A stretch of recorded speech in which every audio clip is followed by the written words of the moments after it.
Hey, thanks for joining me. Another pickup from the Facebook page where people are selling comics. And I saw this one pass my field of vision, and anything that's drawn by Mike Mignola that I don't own, I got to pick up. I've heard of this Gotham by Gaslight forever because it's kind of an older book for sure. But I had no idea what it was beyond, I never bothered to Google it. I just heard about it. But you can kind of infer,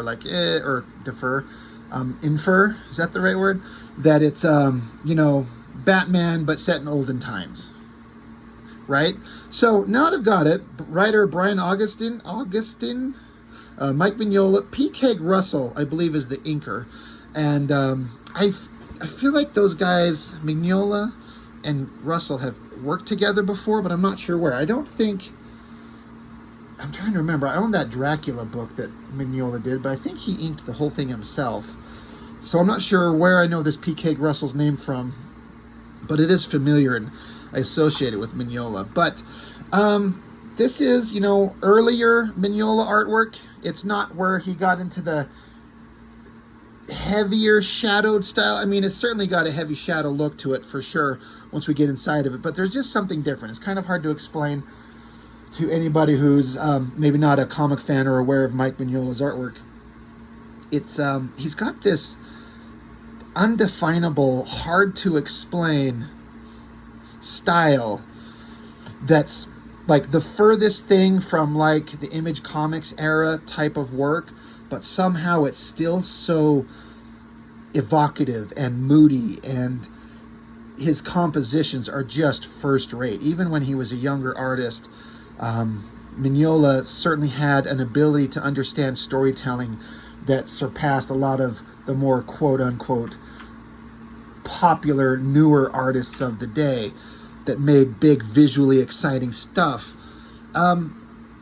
It's hard to explain. I know I just said that, but understanding what makes Mike Mignola's work interesting. I mean, I think people either tend to love him or maybe not hate him, but just not appreciate it. Just don't like it. I mean, when you take this and then you look at something like that, right?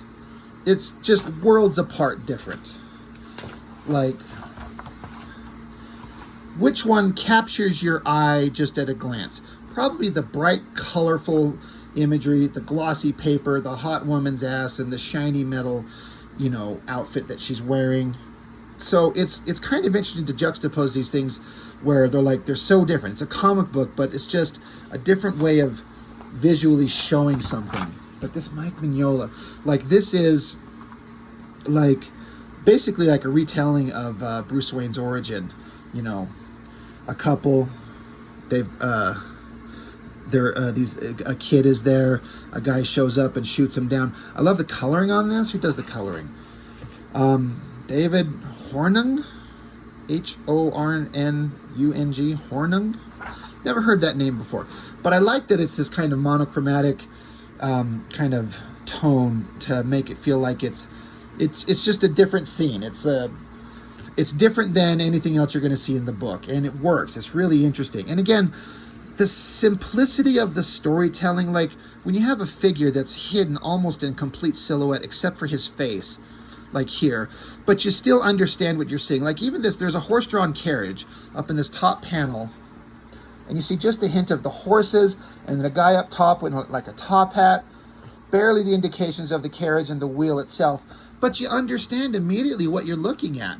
Like, you have to have such a command of understanding art and making silhouette shapes that are readable.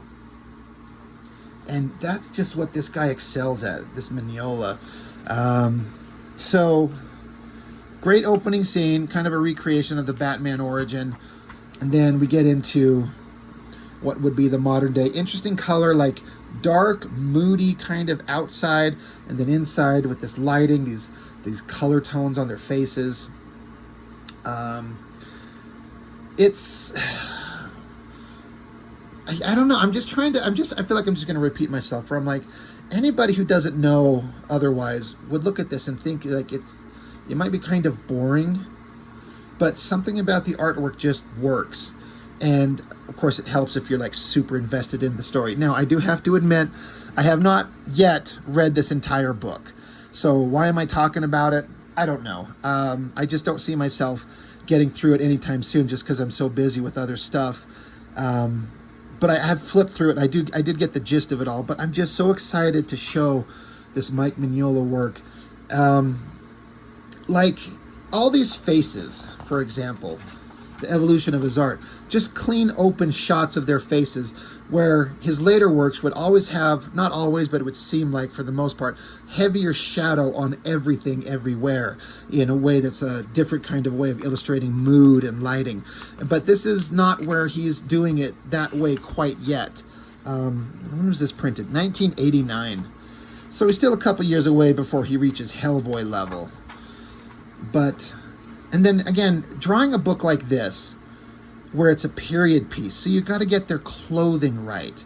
Like, you can't just put them in like suits. It has to be like suits and overcoats and hats and gloves and accessories that are period specific. Like, look at the dresses on all these figures in this background, and then the building that they're inside. Like in '89, where do you get reference for this besides movies that you get on VHS tape and then hit the pause button? Or you just you go to the library and start doing research, finding magazines and books and something. Like, you have to go physically up and out and look, and then there's no like saving an image to your phone or your computer. You have to like see what you've got and, you know, whatever kind of reference you can find, and either like pause that movie and sketch it out, or find a magazine or whatever, a book, and photocopy it or sketch it out and make a file. What a huge pain in the ass. So I'm just genuinely curious, one, how long this book took Mike Mignola to draw, and two, how does he come to understand and know how to do all this very period specific details. I mean, hand this story to I'm not even going to mention it. I'm not even going to mention the guy's name. I mention his name too often. There's going to be a lot of videos coming up with his name. But a certain super famous image comic artist that can't draw no goddamn thing except big muscly guys punching bald monsters. But like this, you have to be an incredibly talented artist to be able to illustrate this thing. Building shots. Now, it's not even like a super complicated building shot in as much as it's just a straight on view. It's not even necessarily requiring too much of like a perspective shot, like doing like a 1-point perspective and gridding it out. I mean, you do have to for these stairs, but it's basically a straight on shot of this house, but it looks exactly visually correct. Maybe he lightboxed it. I don't know. I don't care. But it's really well done. But the story, this I guess is set in like it's Gotham, right? But Gotham in London. He was in Vienna studying with, I think, Sigmund Freud. Yeah, Dr. Freud. So Bruce Wayne is studying with Sigmund Freud, and then he returns to Gotham. But I'm sorry, I don't know. I don't remember if they said they returned to. It's a Gotham in America or Gotham in like England, like, because it's an Elseworld tale, right? It's not obviously the original Batman story, but he was away studying and he comes back and Bruce Wayne's asking Alfred, is it ready? Is it still ready? He's like, yes, sir. It's been waiting for you. And there's this, what you can just obviously infer is the bat suit sitting in a corner, because Bruce Wayne is Bruce Wayne and he's got, you know, a plan of things that he's going to do. So again, just more simple storytelling. All a bunch of headshots. We have to get expressions, smiles, laughter, seriousness, insanity. And it's just pages upon pages, just 8-panel grid of talking heads. I also like the coloring in this. It's not any of that old, or rather, any of the newer computer coloring. At least not in the traditional sense, the way I think about it. I don't know how these old comics were colored, but it's got all the colors are kind of flat, but there is a fade to them in places to have them kind of fade into each other, looking at the coloring in the background there. But look at this dark, moody kind of street light, or streets, and then the street lamps illuminating a little bit. I like how he doesn't have anything on the ground level. Like, you can't see the ground. There's no delineation of where the buildings end and where the stairs end and where the dirt meets the stairs. It's all kind of faded out but it looks like dust and debris kicked up on the ground where people are walking. So well done. And again, the costuming, the designs on these things, the architecture in these buildings. And it's such a, it feels like, I mean, I've never traveled the world, so I can't speak on this, but when I think of what I kind of understand, like places like old England used to be during like the Industrial Revolution kind of age, where like factories were pumping out clouds of smoke and soot in the sky and just made it kind of a dark, dreary place. That's kind of what I feel some of this stuff is. And then when you get inside, you got a lamp lit up, so the coloring just makes it all pop. It's just such an interesting kind of approach. And of course, this is like the first appearance in this book of Batman showing up, stopping some criminals.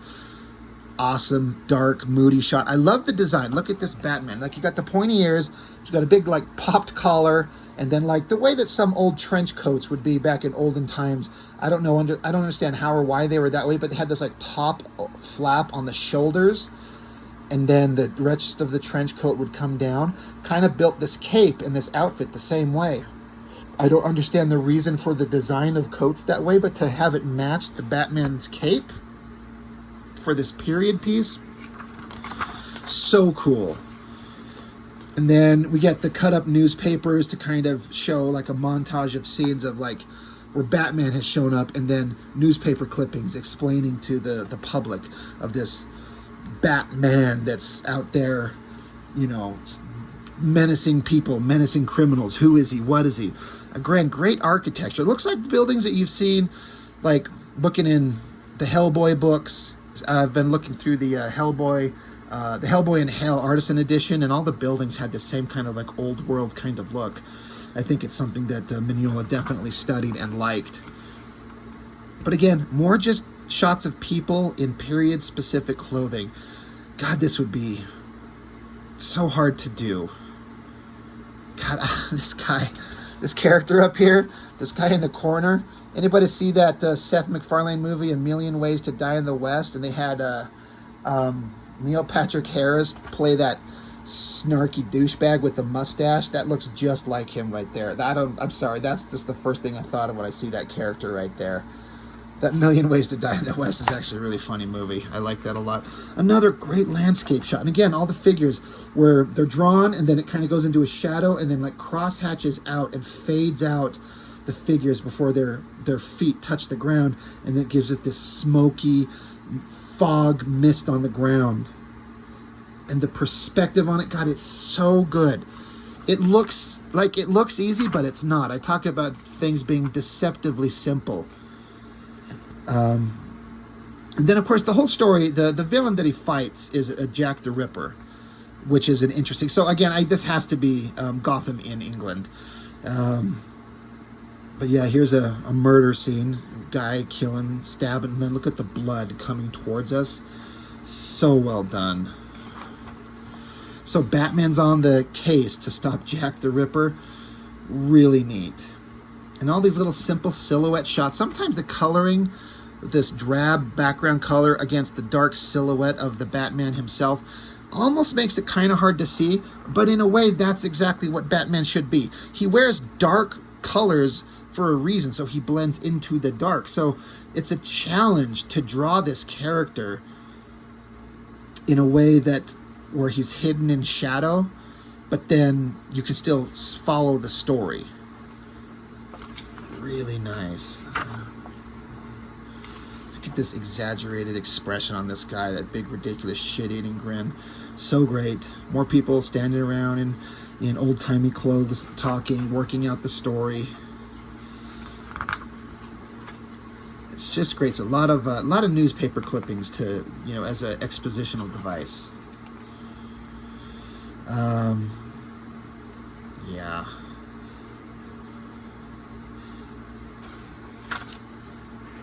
There's Mignola kind of getting into like the heavily shadowed faces. That's something he would do more of as his art goes on. I keep looking at all these backgrounds because I'm going to have to get better at doing this type of stuff. It's tricky, and it's fun to look at this stuff and be inspired and see how these other guys pull this off. But Bruce Wayne, he gets stuck into Arkham Asylum. Again, I haven't read the story, but he eventually he has to get out, becomes the Batman again, because he's trying to crack the case of this murderer. What a blocky shape of Batman. It's such the opposite of superheroic proportions, with the big muscular barreled chest and shoulders and arms, a little tiny tapered waist. It's just a big squared off blocky shape, but it implies strength and power and presence, and that's what that needs to be. So it's such an interesting kind of way of rendering him. Like, Mignola is not going to be constrained by the standard superhero anatomical kind of expectations. And then just more great varying city scenes, little silhouette shapes of this guy running away, trying to get away from the Batman. I love this blast shot, the figure underneath that street lamp, horse-drawn carriages again, these buildings. And Batman still chasing him down, leaping down from a building. Look at that screamy face there. Just great. Clocks Batman right in the head. Keeps running. Batman saying, "Go ahead, run. You will not get away." Again, out of this whole page, it's like... Sorry, I'm just blown away the more I pay attention to this. It's just, what? 1, 2, 3, 4, 5, 6, 7 panels. But not a one of them is dedicated to a big giant money shot for like resale value. Like, I love this shot of this little silhouette-y, almost half silhouette image of Batman with just his cape and these horses running at him. Because the guy's on the horses charging. The horses look kind of mad and kind of insane. Batman has to dive out of the way.